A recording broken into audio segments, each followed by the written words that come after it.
Hello and welcome to this special holiday investing show. I'm Peter Switzer and I want to get you ready for investing in 2021. Just before Christmas, Paul Rickard and I put our heads together to look back on 2020 and then to look forward on 2021, the stocks that we want to be invested in, the ones we think are going to do well in 2021.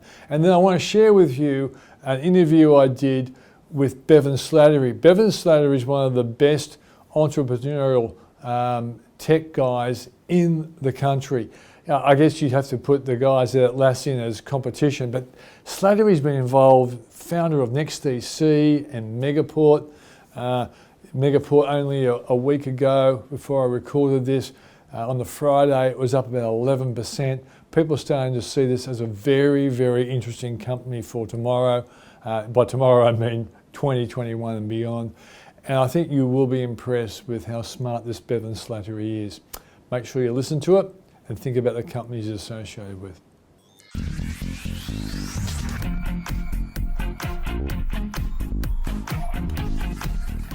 Well, for the start of this year, I decided to get my colleague Paul Rickard to run us through the various sectors on the Australian Stock Exchange.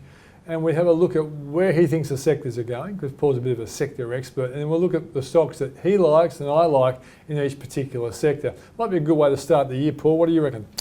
Yeah, I think it's a good way to look at the market, Peter, because I think I like the top-down approach, get the sort of the industry stuff going first, and then think about the stocks. But it's just one way to look at the market, and I think it's a good way. At least we'll cover different parts of the market. So let's start with financials, the biggest sector. I'm tempted to think I want to be overweight this sector, but I'm not there yet, Peter. So I'm going to be still index weight. And the reason for that is I still think the banks, we think the market can go up 10%. I think the banks can go up 10%. I don't think they're going to go up 30%. So no. So I think they're probably going to help lead the market up, but I think the rally that sort of occurred in early November when they had their big jump, I think we've seen the big jump. Yeah. And now CBA's gone from basically 60 to 80. That's a big jump. 84. So you got to say, could CBA above $90 again? That would be 10%. Might be struggling, I think. So I'm sort of thinking index weight. In the financials, for me, it's a bit of a strategy of the best and the worst. So CBA and Westpac. Westpac's still struggling. Yeah. So, despite your support, anyone says that we're trying to lead the market, we're not. So it's best and the worst, but and then I think there's a bit of value in IAG. Some of the insurance companies have done it pretty tough this year because of the particular provisions around COVID-19 and some challenges around the actual wording and policies. They've raised capital. IAG's come out of the top 20, a bit of sort of index selling as it does that. So. Look, I think that company is if you're looking for a rebound company, that's the one I'd nominate there. Paul, you often, you haven't always been like this, but this year you've been very anti-regional banks. Now, BOQ's kind of on the improve, isn't it, Paul? Even though you've been I think there may be a little more value in the regional banks. Certainly they're going to get a slightly more favourable capital treatment down the track. Yeah. And BOQ with the new CEO George Frazis, I think there's potential there. Yeah. He is investing in the right things. He really needs to do a lot of investment in technology, and I think there's that appreciation. So it may just be a couple more years in the coming, whether you buy now or you come into the stock in due course. Yeah. But I think they're on the mend. I'm just not sure I'm ready to say that they're going to be the best in 21. From my point of view, I've got a good exposure to CBA. I bought Westpac on your recommendation, and but I thought it was a good play because it was the most beaten up, and I probably got around $17, $18. So I'm happy with what's happened so far. But I agree with you that the regional banks look pretty exposed during the coronavirus period. They may well make some improvement, and George Frazis is doing a reasonable job at BOQ. He's a pretty good banker, so I think that's one worth looking at. Let's go to materials now, Paul, because they've really done some heavy lifting. Yeah, I mean, fundamentally, you could say this is a sector to be overweight in because you've got a weakening US dollar, which is good for most of these things are priced in US dollars. When the US dollar weakens, the price of the commodity goes up, so that's a positive. And secondly, you've got growth globally should go up, and that means we've seen spikes in the copper price, we've seen spikes in the nickel price, we've seen spikes in the iron ore price. And they're bellwethers they're bellwethers, and you wouldn't expect that to turn around just yet. And also, you could say some of the non-ferrous materials, things like packaging. We've got Amcor and Aurora. You've got BlueScope in the steel. You've got companies like I'll come back to think of a couple in a minute, but in outside the normal metals, that also positive. Like Linus of the rare earths and all that sort of stuff. So the building construction materials, because of all the spending on infrastructure. Yeah. So there's a whole lot of positives to like about the sector. The negatives, China, and if something goes haywire with Australia and iron ore and China, that's going to be curtains for the sector. But you know what, Paul? I'd be a buyer. If they want to clobber our iron producers, it'll be only for a year or so, and that might be a buying opportunity. But we'll cross that bridge. So I think this is if you're overweight, I'd stay. If you're index weight, look, you might add a bit more. I wouldn't be short it, but I think this is to play from the long side. Yeah, if you weren't holding them, I wouldn't recommend buying now, Paul. Seriously, would you really? Because your gain would be small on the capital side. I think it's going to be tough. Yeah. I mean, I think this is one. It's almost like what I've learned studying in commodity prices, Peter. There's nobody, I don't reckon, who can tell you who gets it right. Okay. So you've almost sort of just played from index. There are the macro factors are more supportive this year than they were last year. That's why the sector's gone up during 2020, and you'd expect that to continue. So that's why I would play it from the long side. Let's go healthcare now.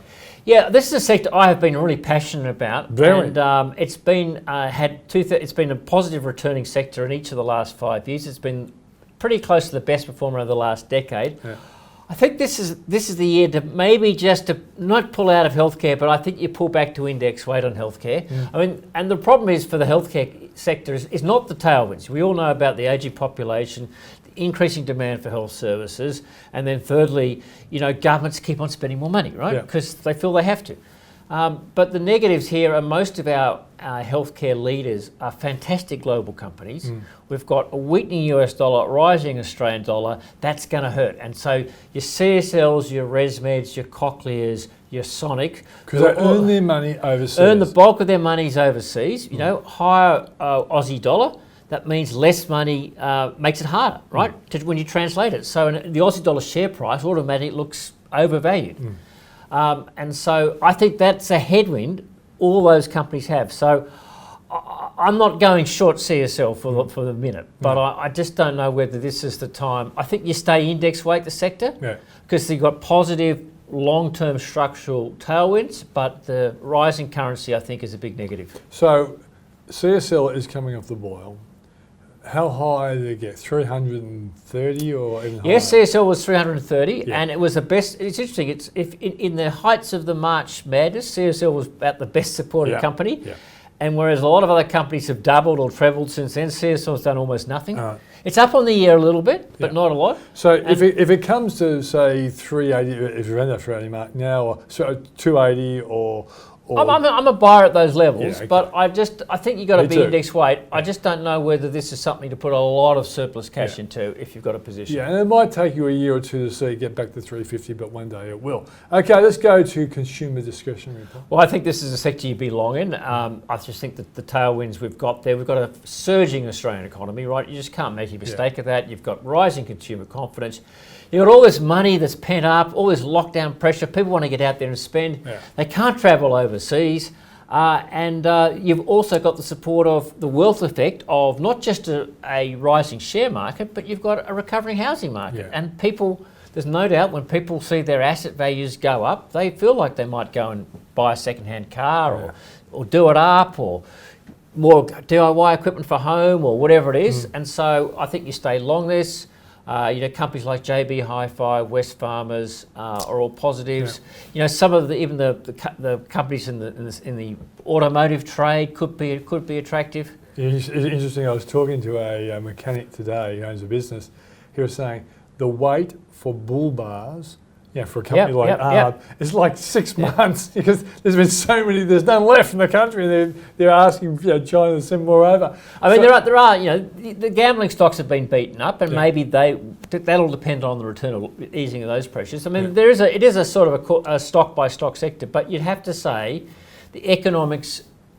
The fundamentals are very supportive of this sector, and this is one I think that can power ahead. And given the fact that we've seen rotation out of cyclical or growth stocks into value stocks, inside that sector were a lot of value stocks. And I've noticed that Premier Investments, for example, clearly has all those like Smiggles and Peter Alexander and all that, so Witchery, they're all doing really well, fantastically well, because people are spending their money. But that company was kind of ignored a couple of years ago. So very interesting to see that sort of space. We'll be looking at those next year for sure. Okay, Paul, let's go to industrials now. Yeah, look, a bit of a misnamed sector, Peter, because we typically you'd think industrial companies should do really well out of the cyclical economy and a lot of spending. But some of our industrials include names like Transurban and Sydney Airport, and I think they're pretty fully priced, Peter, and I think we're going to get a bit of a steepening of the yield curve, and that could work against the so-called bond proxy stocks. Why are they called bond proxy for people who don't understand? People, because largely they invest in infrastructure, they get a sort of an annuity-based sort of toll revenue, and against that they've got lots of borrowings. And it's basically a sort of a play between the cost of the borrowing for the interest versus the almost annuity structure of the income they get from the asset.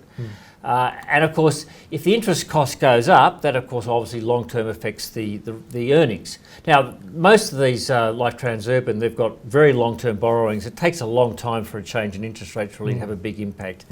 But the market doesn't always worry about the fact that the change is really long-term. Sometimes just beats them up because it feels like it. But Paul, if there's a really good boom in 2021, won't people drive more and won't they fly more? And the Sydney Airport and Transurban. Yeah, I mean that's all true, Peter. I think a bit of that's priced in. So they haven't done that badly this year. I mean, it's not just Sydney Airport and Transurban. You've also got companies like Qantas, which I think still looks really good, and companies like Brambles. But Brambles has got a good business. It should benefit from all the additional logistics around the world, but it got the headwind of a higher Aussie dollar, so there's some negatives. So I think industrials, I'm probably a little bit indexed to marginally underweight on. Yeah, so you'd be stock picking. It's really stock picking. It's very hard to give a sector. And probably like Qantas most of all in that sector. Yeah. Okay, let's go to real estate now, Paul. Yeah, I'm a contrarian in this one, Peter. I still think this is below weight. I think we haven't yet seen the full shake-up in the property market from what I think is going to be a permanent change in demand for space, for offices. I think people will come back to work for sure, but the way we're all going to work is going to change permanently. Even if it just changes by a little bit in companies. They're talking about hybrid, aren't they? Yeah. If maybe 3 days at work, 2 days at home or vice versa. That will change the demand for office space. That will change, and I still think the shopping centre stuff is going to be challenged, particularly in the apparel business, by just all the boom in online. I mean, it was always going to be online shopping, but it just got accelerated. Yeah. So I think we haven't really seen the impact on valuations. That takes I think it dipped badly, it recovered a little bit. I think this is still a sector. If you went for one, what would you go for? It's a tough one because I probably would stay stronger to some of what I'd say the safer REITs. I think things like the Charter Hall, Longwell REIT, I think maybe even Goodman, although it's pretty pricey with industrial property, would be a bit stronger. It also includes names like Lendlease as well, which is a company I like. You like but most of the sector is the property trust. Okay. That's why I'm sort of below weight on. Let's go consumer staples. Yeah, this sector's obviously it's got two parts to it. It's got obviously your Coles and your Woolworths and your IGAs. That's your sort of traditional supermarket business. Also got names like Treasury Wine Estates and A2 Milk. So it's got some funny companies in it in that sense.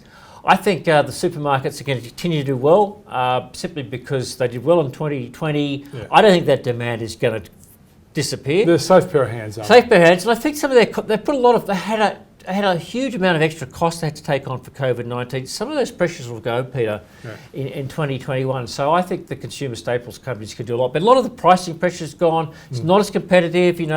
Some of the foreigners have gone home. Right. The margins here are on the increase, not on the decrease. So and you've got names like Treasury Wine Estates, which I think is for the portfolio bottom drawer. So this is a sector to be long on. One day China will get off their back and the share price will improve. And A2 Milk has a few challenges now, but it's a good company.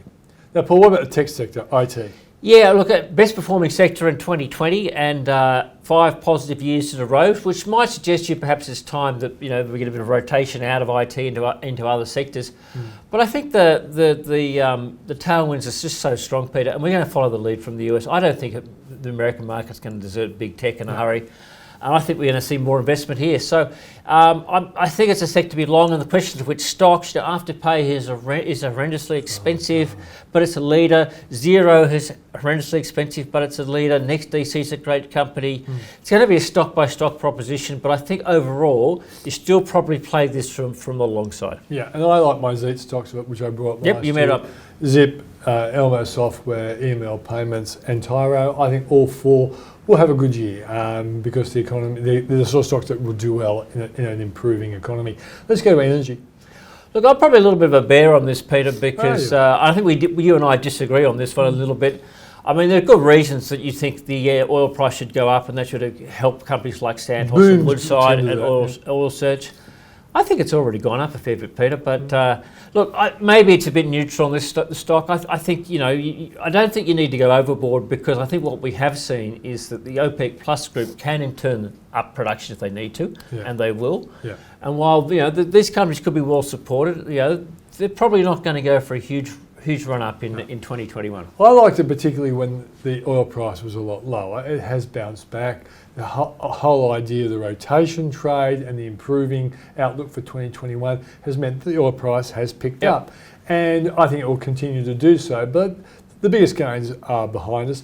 And the companies like Woodside and Santos, they're pretty good companies to be exposed to if you haven't got any. Let's go to communications now.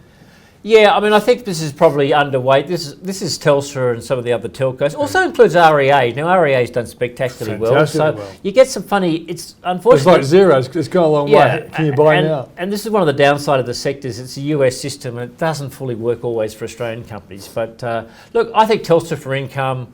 I don't think Telstra's going to run away from us, and so I think this is probably a little bit underweight. But for income portfolios, I'm comfortable having Telstra around $3. I don't think there's too much risk on it. No, I agree. And the dividend is pretty secure. I dumped Telstra until I got to about $2.70. Going to buy. I think the dividend will be okay. I don't expect to shoot lots of it. But I must admit, I have been surprised how high it can go, and I'm surprised why it's gone. And it could do that again. But at $2.70 or $3, not a bad buy. Let's go to utilities now, Paul. Look, the smallest sector, this sector did tough in 2020. I think it's going to continue in 21. I think there's just still much pressure on the wholesale. Most of the companies in this sector are around in wholesale electricity generation, not all, but the pressure on that is still for downward prices. And I think it's a bit challenged. Well, so what about the idea of just a safe dividend? Has that disappeared from the sector? I think it's got a little bit. I mean, AGL's the biggest, but it's not paying a dividend for a couple of years as it goes through a bit of a restructure. And so, look, there are some companies, but I think this is one that you probably can afford to almost ignore in your portfolio. It's now almost sort of rounding error type stuff, but for me, I don't think it's got a lot of. I can't see this as one to go overweighted. Okay, one thing I'll throw in before we wrap up, Paul, is that I guess if you haven't had much exposure to the stock market, and given the fact that when people ask me, what I thought would happen to the stock market in 2021, and given the strong economic outlook I had for the Aussie economy, I thought a 10% rise for next year was a conservative call. It looks like it is. Goldman Sachs has got 16%. JP Morgan's 25%. That's for the US market, but we would do similar performance, maybe even better. But that means that for the safety person who doesn't want to pick companies, an exchange-traded fund just for the market is probably going to give you a 10% plus return. Yeah, and that's probably before dividends as well, Peter. Yeah. I mean, if you look back at the two, I'd say there are two really big lessons out of 2020. One is, again, it's still about time in the market. Yeah. If you just did nothing all year, pretended the COVID-19 crash just didn't happen, you still finish up for the year. Yeah. Yet, you would, if you worried about the market and got involved, at some point you were down 35%, right? Yeah. So, you've got to be able to just, and if you missed it and you did the wrong thing and you panicked in February and you dumped your portfolio, and some people did, right? There were clients out there selling stuff because the world's about to end. You've really paid a big price. The world doesn't end. Markets have an amazing ability to recover. I think that's one of the things. Well, what you're saying, Paul, is I was thinking about the Switzer Dividend Growth Fund, which we have listed on the stock market, and I thought, I often talk about dollar cost averaging. Those people who might put the same amount of money in every month. Now, it fell to $1.67. If they put their money in then, and then in April, then June, and July, they've actually climbed up. They'd be doing pretty well. And it's come back to $2.43. It was $2.70 before. But I think That's the kind of investing that's really worth. Don't panic when markets sell off. See it as an opportunity to buy good quality companies that will rebound, and the markets, if you look at the trend line, it's up. And I was going to tell you my second theme for 2020, and it was really a repeat of the GFC, is that after you get a huge market dip, brokers are very good at getting companies to raise capital, right? Yeah, and in hindsight, every capital raising in sort of April, May, June was a bargain. Yeah. Right? You got a low price and it's rebounded, and that's exactly what happened in 2009 and 2010. And so when that happens again, and we'll go through another big dip, and all the companies will feel they're going to need to borrow money and strengthen their balance sheet, and all the brokers will be out there saying, yes, you do, because the brokers get paid to arrange these things. Yeah. They're very incentivized to get these to do, and boards need to look after their shareholders and feel they're doing the right thing. Look, this is the time to buy, and there were some great opportunities for retail shareholders to participate in capital raisings during 2020. Happens again in 2021 or 22, don't forget about it. Well, because these people are wise enough to subscribe to the Switzer Report, they'll definitely do it because we'll tell them to do so. That's if you are a subscriber to the Switzer Report. So that's our take on 2021. We're back next week with a whole bunch of new ideas for investing. Thanks for joining us. Hi, I'm Peter Switzer, founder of the Switzer Report. And if you're looking to build your wealth, my Switzer Report has everything you need. And so I'm inviting you to come and invest in stocks with me. At the Switzer Report, we provide you with expert guidance and actionable advice for managing and growing your wealth from some of the brightest stock pickers and investing minds in the country. And so I've got some great news. For the next 2 months, we have a fantastic Christmas and New Year offer that I would like to tell you about. If you take up a Switzer Report subscription across the months of December and January, not only will you get all the usual inclusions to the report, but you also will get the following. Exclusive one-off webinar with myself and Paul Rickard, where we will show you the hot stocks we picked in 2020, and we'll also give you the stocks we are picking for 2021. You'll receive a free copy of my book, Join the Rich Club, valued at $24.95. And you'll also receive a free ebook with our best investment ideas for 2021. Sign up today and receive 3 newsletters each week delivered direct to your inbox on Mondays, Thursdays and Saturdays, with analysis from our experts including myself, Paul Rickard, Tony Featherston and James Dunn, and others such as Julia Lee, Junbei Liu and Rudy Philippek Van Dyke. Your questions can be answered in the Q&A forum, where you can submit an investing question and receive a guaranteed response from Paul Rickard. Monthly webinars with myself and Paul Rickard, and special guests who will answer your questions live. You receive complimentary tickets to our events for you and a guest, including our annual Switzer Income Conference, the Switzer Investment Strategy Day, the Switzer Listed Investment Conference, and the Switzer Small and Micro Cap Investor Day.